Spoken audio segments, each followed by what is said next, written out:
எல்லாரும் பேசுனாங்க, வீர முழக்கத்தோடு பேசுனாங்க. இந்த வீரம் எங்கிருந்து வந்தது, ஏன் வந்தது என்று சொன்னால், நம்முடைய வழிகாட்டியாக நம்முடைய குடும்ப தலைவராக ஏற்றிருக்கிற ஐயா அவர்களுக்கு ஏற்பட்டிருக்கிற வழி. ஐயா அவர்களே, உங்கள் வழியை நாங்கள் போக்க வந்திருக்கிறோம். நாங்கள் பதவிக்காக வரவில்லை. உங்கள் உயிரை காப்பதைப் போல நாங்கள் உங்களை காக்க வந்திருக்கிறோம் என்ற உணர்வோடு வந்திருக்கிறீர்கள். உங்களை பார்க்கறதெல்லாம் மகிழ்ச்சியா இருக்கு. மருத்துவர் அன்புமணி யார், எப்போது இந்த இயக்கத்திற்கு வந்தார், யாரால் வந்தார், எண்ணி பார்க்க வேண்டும். பேராசிரியர் தீரன் இருக்கிறார், பூத்த அருள்மொழி இருக்கிறார், நான் இருக்கிறேன். நாங்கள் எல்லாம் 1980 ஐயா அவர்களோட இயக்கத்தில் நுழைந்தவர்கள். இன்று வரையில் இருந்து கொண்டிருக்கிறோம். மருத்துவர் அன்புமணி எப்போது வந்தார், எப்படி வந்தார், யாருக்காக வந்தார்? நீங்க வேகமா பேசுறேன்னு நினைக்காதீங்க. என்ன வழிக்காக பேசுறேன்னு கூட இல்லை, எல்லாரும் வீரத்தோட பேசினாங்க. என்ன கட்சியில் இருந்து அடிப்படை உறுப்பினராக நீக்கிறதாக ஒரு செய்தி. நீக்க முடியாது, நீக்கிறதுக்கு அதிகாரம் இல்லை. ஏன்னா மருத்துவரையா அவர்களால் உங்களால் கட்சியின் அடிப்படை உறுப்பினர் நீக்கப்பட்டவர் மருத்துவர் அன்புமணி. நீதிமன்றம் சொல்லிவிட்டது, நானும் சொல்லலை, நீதிமன்றமே தீர்ப்பளித்து விட்டது. அப்ப உறுப்பினரே இல்லாத, கட்சியில் பொறுப்பிலே இல்லாத என்னை எப்படி நீக்க முடியும்? அந்த செய்தி வந்ததுக்காக நான் வேதனையோடு பேசல. எனக்கு இருக்கிற வேதனை எல்லாம் என்னை நீக்கிய செய்தி என்ற அறிவிப்புக்கு அல்ல, பெற்று வளர்த்து ஆளாக்கி மத்திய அமைச்சராக்கி அழகு பார்த்த உங்கள் தந்தை, எங்கள் இதயமெல்லாம் நிறைந்திருக்கிற ஐயா அவர்களை கொச்சைப்படுத்துகிறீர்களே. ஐயா சொன்னார், மணி எனக்கு வலிக்குதுன்னார். பொறுங்கய்யா, அவசரப்படாதீங்க, கண்கலங்காதீங்கன்னு சொன்னேன். மணி என் இதயத்தில் ஈட்டி குத்தல, என் உடம்பு முழுவதும் ஈட்டியால் குத்தியதை போல என் இதயம் வலிக்கிறது, உடல் முழுவதும் வலிக்கிறது, இந்த வலியை தாங்க முடியவில்லை என்று புலம்புகிறார், கண்ணீர் வடிக்கிறார். இது யாரால்? ஜி கே மணியாலா, நம்முடைய சகோதரி ஸ்ரீகாந்தி அவர்களால, இங்க வந்திருக்கிற உங்களால இல்லை, தன்னுடைய மகனால். ஒரு சிலர் ஐயாவால் உருவாக்கப்பட்டவர்கள், ஐயாவால் உருவாக்கப்பட்டு பதவி கொடுத்து பதவி சுகத்தை அனுபவித்தவர்கள் அன்புமணியோடு சென்றிருக்கிறார்கள். இப்போ அங்கே போனவங்க எல்லாம் வேதனைப்படுறாங்க. அவங்க மனசாட்சி ஒருத்தது, ஐயையோ எங்களை உருவாக்கி எங்களை ஆளாக்கி உருவாக்கிய ஐயா விட்டுட்டு வந்துட்டோமே, சதிகாரரை சூழ்ச்சிக்காரர்களை நம்பி வந்துட்டோமே, இப்போ எப்படி ஐயா கிட்ட வர்றதுன்னு அவங்க மனசாட்சியோடு இன்னைக்கு உணர்றாங்க. எவ்வளவு பெரிய சதி, எவ்வளவு பெரிய சூழ்ச்சி. நீங்க ஒன்று பார்க்கணும், ஐயாவை வேதனைப்படுத்துருங்கன்னு நீங்க எல்லாம் வந்திருக்கிறீங்க. மீண்டும் ஐயா உங்களோட நாங்கள் இருக்கிறேன்னு வந்திருக்கிறீங்க.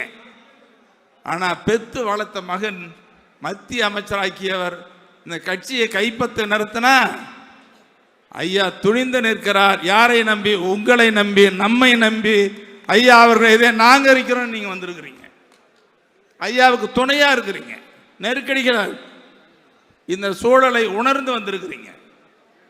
உங்களை எப்படி பாராட்டுறதுன்னு தெரியல. நீங்க பதவிக்காக வரல, ஐயா வாழ வேண்டும், ஐயா அவர்கள் நிலைத்து நிற்க வேண்டும் என்ற உணர்வோடு வந்திருக்கிறீர்கள்.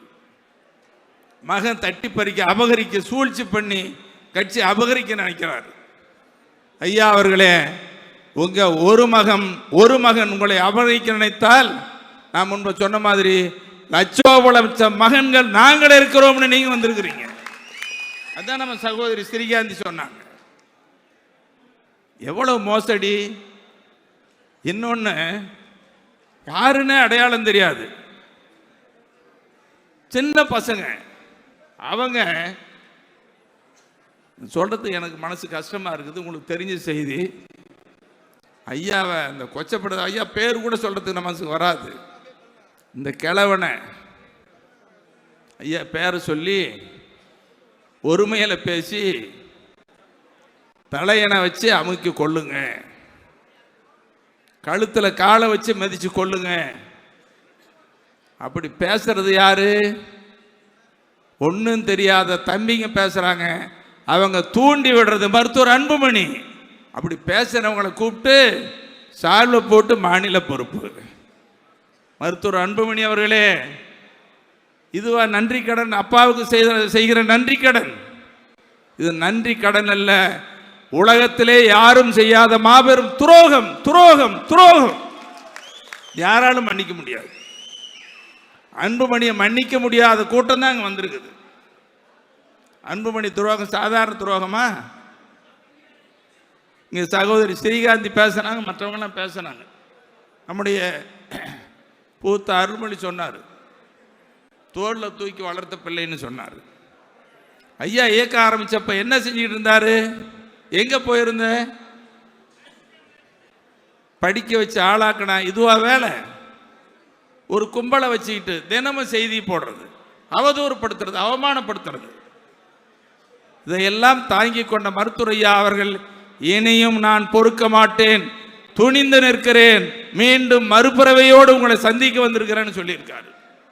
அதனால தான் நான் அன்புமணிக்கு நான் எச்சரிக்கையோடு சொல்லிக் கொள்கிறேன், இனி உங்களால் பாட்டாளி மக்கள் கட்சியை கைப்பற்ற முடியாது, அபகரிக்க முடியாது. டெல்லி உயர் நீதிமன்றமே சொல்லிவிட்டது. எந்த காலத்திலும் பாட்டாளி மக்கள் கட்சி என்று சொன்னால் அது மருத்துவர் ஐயா, மருத்துவர் ஐயா என்று சொன்னால் பாட்டாளி மக்கள் கட்சி. இதோ நாங்கள் இருக்கிறோம். இந்த ஜி.கே. மணியை பொறுத்த வரைக்கும் போற்றினாலும் தூற்றினாலும் என்னுடைய வாழ்வும் என்னுடைய பற்றும் என்னுடைய லட்சியமும் மருத்துவரையா மருத்துவரையா மருத்துவரையா என்று இந்த ஜி.கே. மணி சொல்லுவது மட்டுமல்ல, இங்கே வந்திருக்கிற நீங்களும் சொல்கிறீர்கள். இன்னும் கிராமங்களில் இருக்கிற தமிழ்நாடு முழுவதும் இருக்கிற லட்சோபம் முன்னோடிகள் இளைஞர்கள் சொல்லுகிறார்கள். அன்புமணியினுடைய துரோகம் இனி வெளிச்சத்திற்கு வந்து விட்டது. இந்த துரோக செயல் எடுபடாது.